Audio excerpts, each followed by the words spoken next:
Bienvenue aux Petites Jasettes pédagogiques. Donc, bonjour. Merci tout le monde d'être ici cet après-midi pour jaser encore une fois de la crise en petite enfance. Donc, aujourd'hui, je suis entourée de superviseurs d'un peu partout dans la province. Donc, ceux-ci sont des superviseurs qui travaillent dans les services de la petite enfance. Bonjour, je me présente Alida Lee et je suis la chef d'équipe pour Triangle Magique. On est à CPTM, on est dans un état de changement de nom, situé au site Saint-Joseph-Sudbury. Puis ça fait avoir 1 an. J'ai commencé durant la pandémie dans ce titre, donc beaucoup d'apprentissage. Moi, c'est Mélanie Healy. Je suis coordonnatrice dans le service, dans le centre de Grandir ensemble. Je suis située à Barrhaven, à Ottawa. Et puis, ça fait très, très, très longtemps que je suis dans ce poste-là. Donc, j'en ai vu des hauts et des bas. Puis, disons que maintenant, c'est toute une situation qu'on doit gérer, puis tout ça. Donc, c'est ça.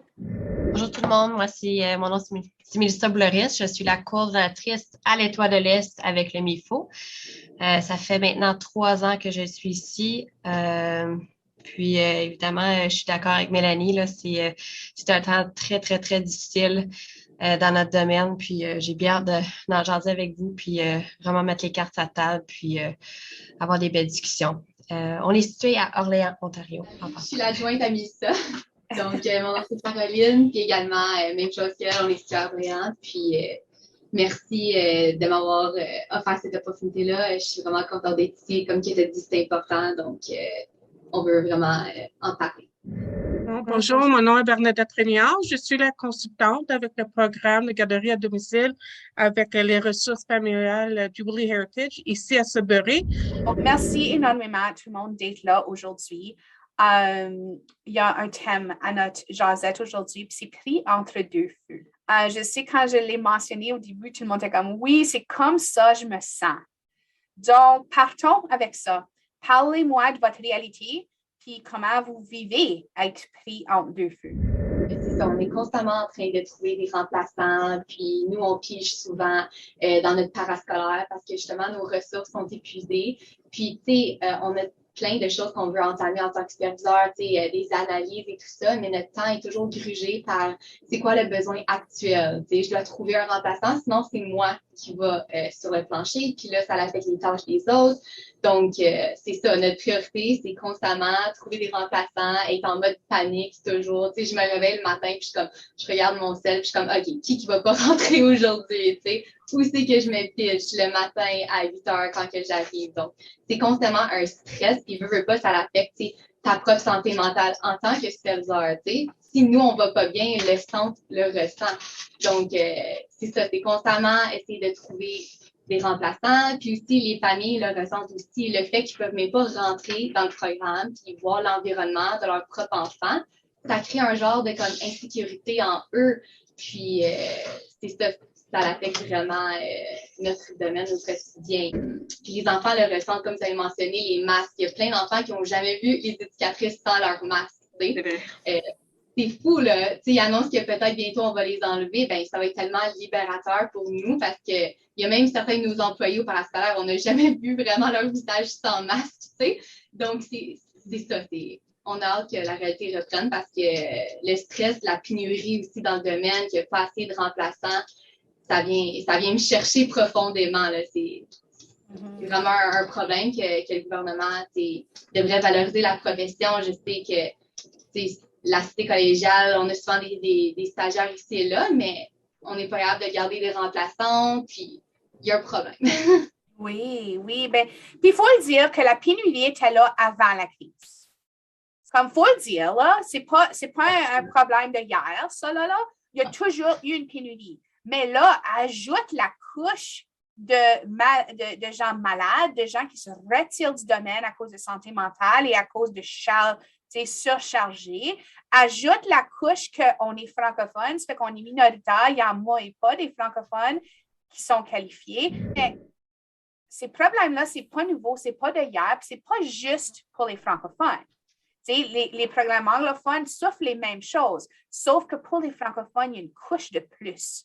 Parce qu'il y a moins de monde en français, il y a moins de monde qualifié francophone, puis dans une pénurie qui existait déjà, hey, là, c'est plus qu'une pénurie, là, c'est comme à grosse alerte rouge, là. Il n'y en a pas de monde. Ils sont toutes malades. Comme cette semaine, j'ai pas une éducatrice dans mon groupe Bambin. C'est juste des suppléantes que j'ai. Ils sont toutes malades.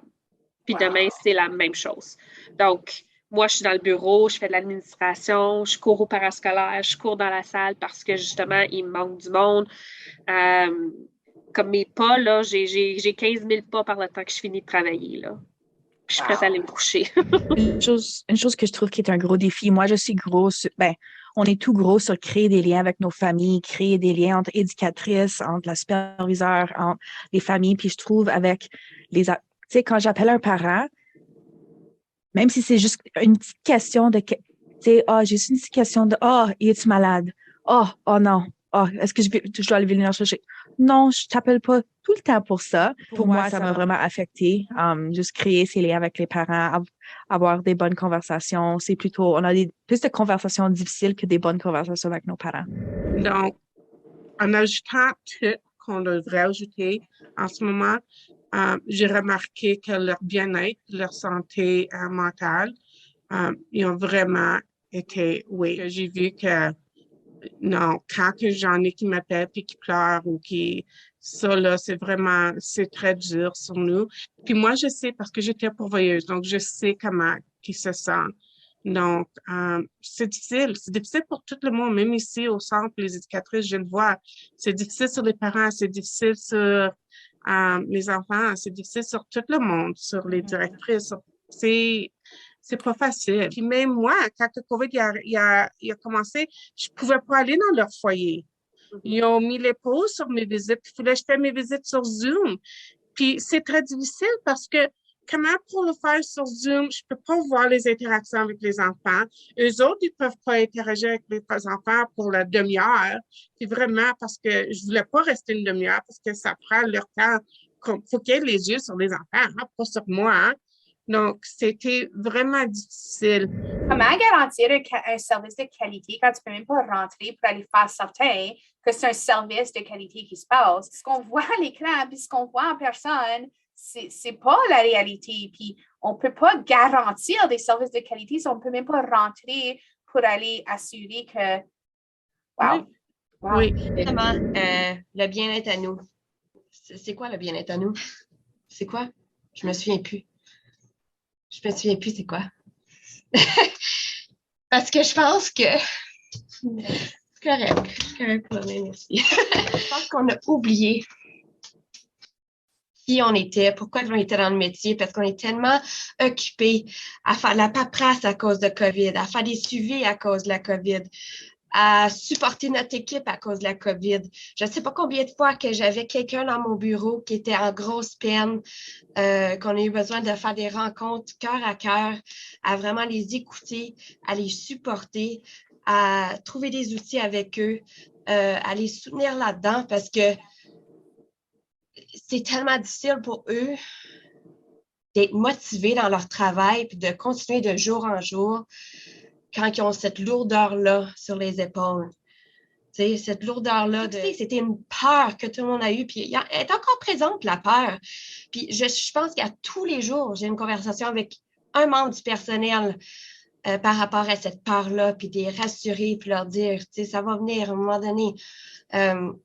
Puis essayer de les encourager qu'un jour, on va pouvoir avoir la normale. Puis le temps qu'on supporte nos employés, puis on veut le faire, c'est...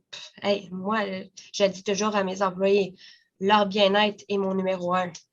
Je veux leur bien-être. Donc, c'est important de prendre le temps, mais on prend le temps et on s'épuise en prenant le temps. On prend un recul dans nos travails, nos tâches quotidiennes, puis ça vient nous affecter. Nous, je dis toujours à Caroline, on est en train de se nailler. On essaie de s'en sortir, puis c'est difficile. À tous les jours, on est vraiment en train de se nailler. On est en survival mode. Veux pas. C'est vraiment le survival mode à tous les jours. à tous les jours, puis on s'épuise là-dedans, puis on n'est pas capable d'avoir un focus sur les vraies raisons pourquoi on est ici. Juste avoir cet esprit d'équipe, avoir ces liens avec nos éducatrices, c'est tellement difficile parce que c'est juste pas là. On n'a juste pas le temps parce que, comme ça a été mentionné, la paperasse, les appels qu'on doit faire, les suivis, les changements.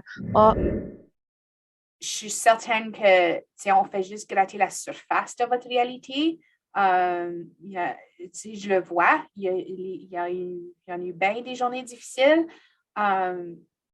Puis on le dit, ça ne va pas disparaître avec les mandats. Ce n'est pas parce que les mandats vont disparaître que notre réalité va devenir plus facile. On a quand même une grande route devant nous. Qu'est-ce que vous pensez doit se passer dans le domaine de la petite enfance pour venir rectifier, nous sortir de cette crise en petite enfance-là? Que moi, je peux voir, c'est vraiment sur le niveau du gouvernement. Il faut que ça commence là. Parce que nous, on fait le mieux qu'on peut. On note, on utilise, on est étiré. On s'est étiré.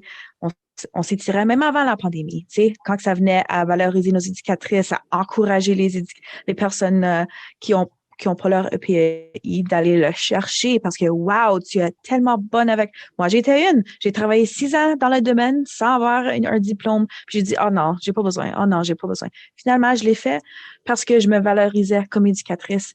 Puis on continue à faire ça, mais pour voir des changements dans cette crise, c'est le gouvernement. Qui est partie du domaine, qui connaît au moins une personne qui est partie du domaine de la petite enfance dans la dernière année. J'en connais une dizaine.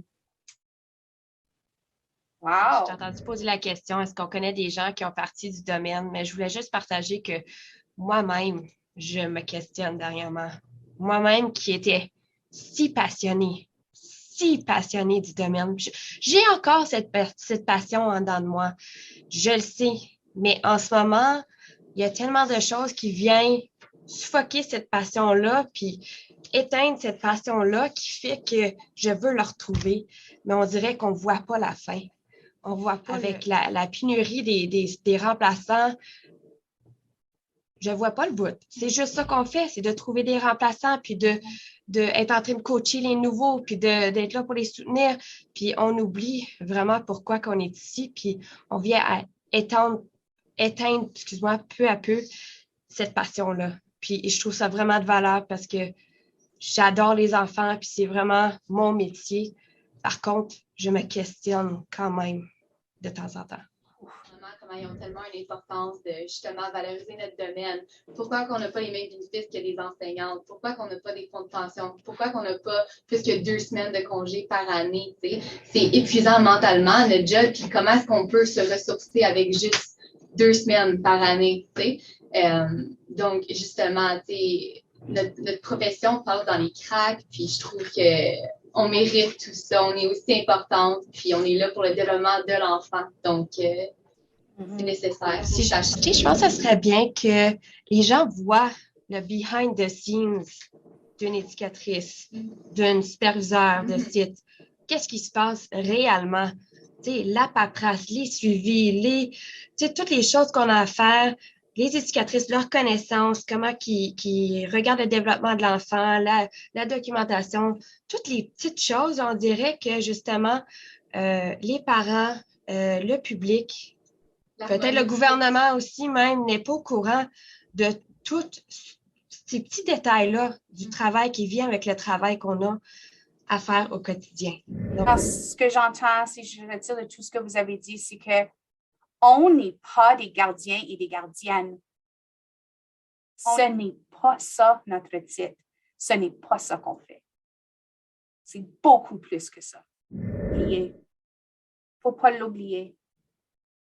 Puis je sais que vous êtes en train de vider d'un verre vide en ce moment, mais j'espère qu'en en parlant, en ouvrant la conversation, en mettant la lumière sur le sujet comme on le fait, qu'on va être capable de remplir les verres un petit peu pour qu'on ait à vider un peu dans nos équipes, dans nos familles, chez les enfants, etc. Merci énormément aujourd'hui pour vos partages. C'est important, c'est riche. Merci d'être là. Merci pour tout ce que vous faites. Pour moi, toi, t'es essentiel.